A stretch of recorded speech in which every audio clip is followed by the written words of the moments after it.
মুহাম্মাদুর রাসূলুল্লাহ। আল্লাহর রাসূল হলেন গড়ার মাধ্যম।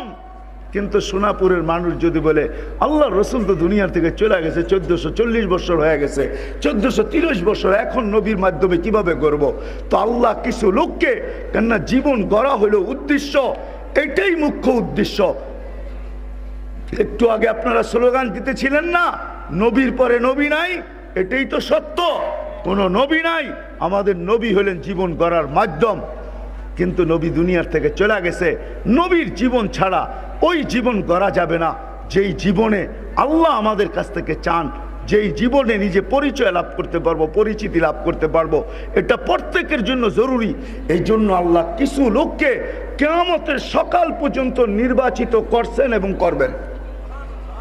তারা হলো হক্কানি উলামা, তারা হলো হক্কানি